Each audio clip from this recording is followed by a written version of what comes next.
Good morning, students. Today we are here with another topic of political science, class 12, chapter 5, challenges to and restoration of the Congress system. Congress प्रणाली के सामने जो चुनौतियां और पुनर्स्थापना topic हम कंटिन्यू कर रहे थे, जिसमें हम जो कांग्रेस पार्टी उसके अप एंड डाउन लेवल को हम इसमें देख रहे हैं और इसमें डिस्कशन हम कर रहे थे जो 1967 का जो हमारा फोर्थ इलेक्शन हुआ था, फोर्थ जनरल इलेक्शन हुए थे लोकसभा के लिए भी और स्टेट असेंबलीज के लिए, जो कि फैब 1907 में ये कंडक्ट हुए थे, 1967 में सॉरी ये कंडक्ट हुए थे। तो जब इलेक्शन कंडक्ट हुए थे तो मैंने आपको प्रीवियस वीडियो थी उसमें बताया था कि कैसी सिचुएशन थी देश में, मतलब इंदिरा गांधी जी ने कैसे डिसीजंस लिए थे करेंसी से रिलेटेड या जो इकोनॉमिक क्राइसिस थे उनमें क्या पॉलिसीज वो अपना रहे थे और देश में एक कैसी असंतोष की भावना जो फैल रही थी, यानी लोग सेटिस्फाई नहीं थे कांग्रेस की उन पॉलिसीज से। तो इस सिचुएशन में क्या हुआ, जो इलेक्शन थे वो कंडक्ट हुए और उसके बाद आता है उनका वर्डिक्ट। वर्डिक्ट मीन्स होता है जनादेश, यानी इलेक्ट्रोल वर्डिक्ट का मतलब होता है चुनावी जनादेश। चुनावी जनादेश जब आता है यानी एक तरह से रिजल्ट कि लोगों ने उसका क्या रिजल्ट दिया।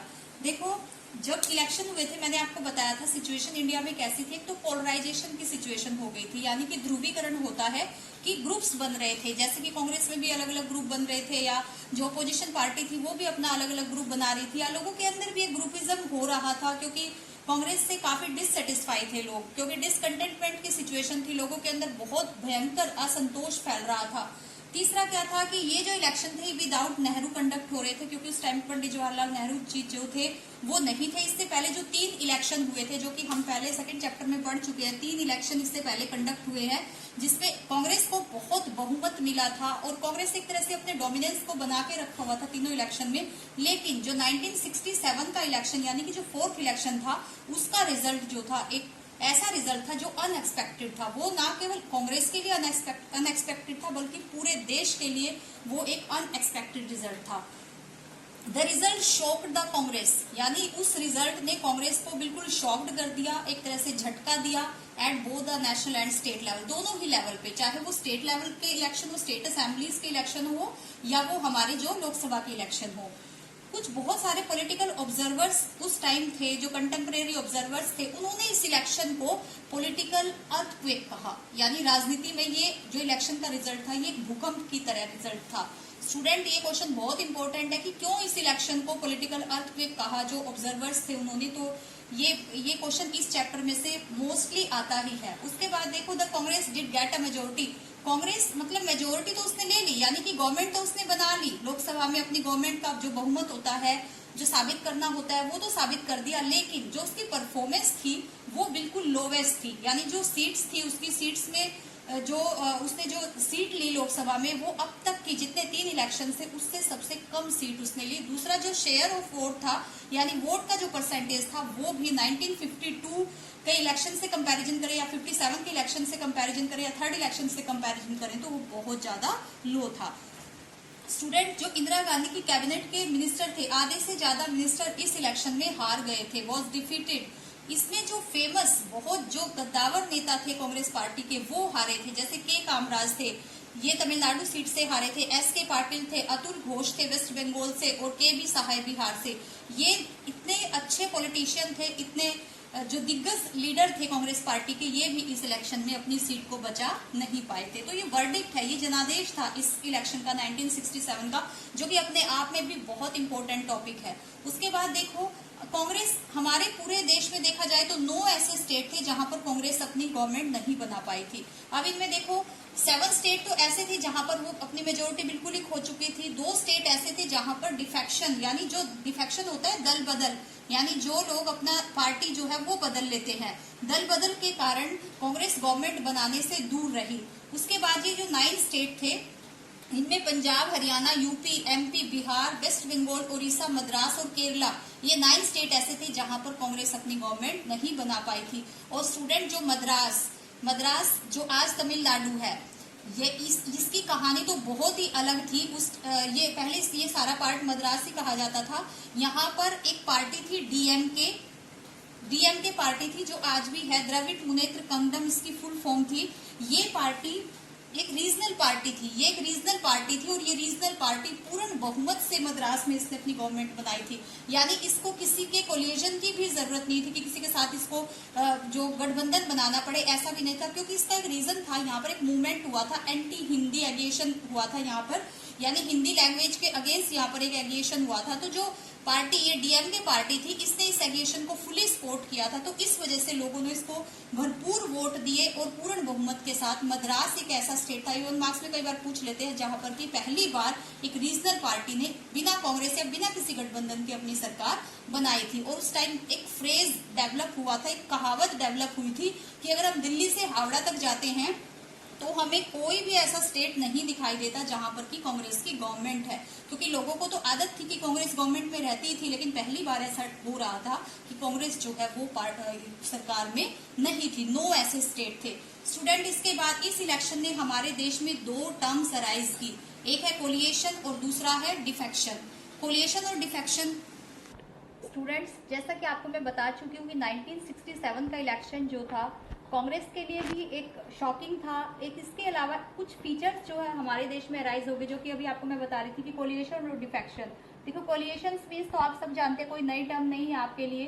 कोलिएशन मीन्स क्या होता है कि जब कोई सिंगल पार्टी गवर्नमेंट नहीं बना पाती है तो गवर्नमेंट बनाने के लिए जो मेजोरिटी चाहिए होती है उसके लिए कई पार्टी आपस में मिल जाती है, तो वो एक ग्रुप बन जाता है जिसको हम कोलिएशन कहते हैं, या इसको हिंदी में हम कहते हैं गठबंधन।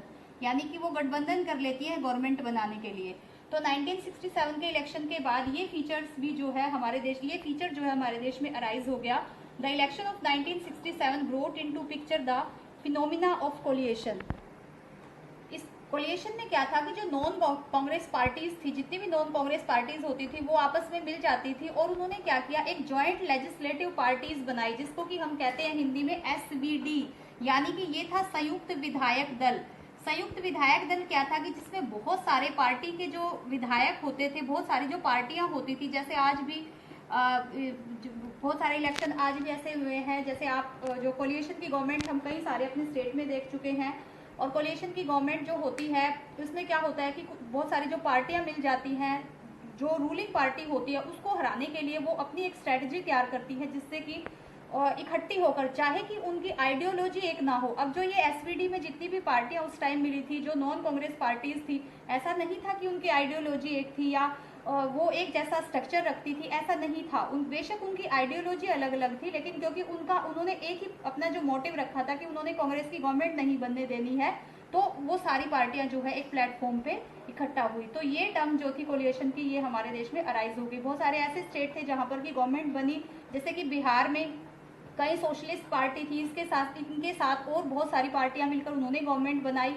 इसी तरह से पंजाब में भी अकाली दल एक पार्टी थी, जिसके साथ और ऐसी बहुत सारी पार्टियां थी, जैसे जनसंघ थी, उसमें और भी पार्टियां जो आपकी बुक में राइट हुई हैं, आप उनके नेम एक बार स्टडी कर लेना, आपको पता लग जाएगा कि कितनी सारी पार्टियां थी जिन्होंने की कोलिएशन गवर्नमेंट जो है पंजाब में भी बनाई।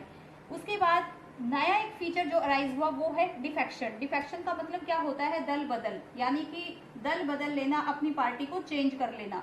देखो, डिफेक्शन मीन्स क्या होता है कि जहां पर एन इलेक्टेड रिप्रेजेंटेटिव, यानी चुना हुआ जो प्रतिनिधि होता है, वो अपनी पार्टी को लीव कर देता है और क्या करता है, वो दूसरी अनदर पार्टी को ज्वाइन कर लेता है। देखो, वो जिस पार्टी के सिंबल को लेकर इलेक्शन जीता है, लेकिन इलेक्शन जीतने के बाद वो क्या करता है, दूसरी पार्टी को ज्वाइन कर लेता है अपने किसी पर्पस के लिए या कुछ भी उसका। तो ये चीज भी 1967 के बाद बहुत ज्यादा हमारे देश में बढ़ी और मेनली 3 स्टेट ऐसे थे जहां पर कि ये जो डिफेक्शन है ये बहुत ज्यादा हुआ, जिनमें एक जो एग्जाम्पल रहा वो हमारे हरियाणा का था।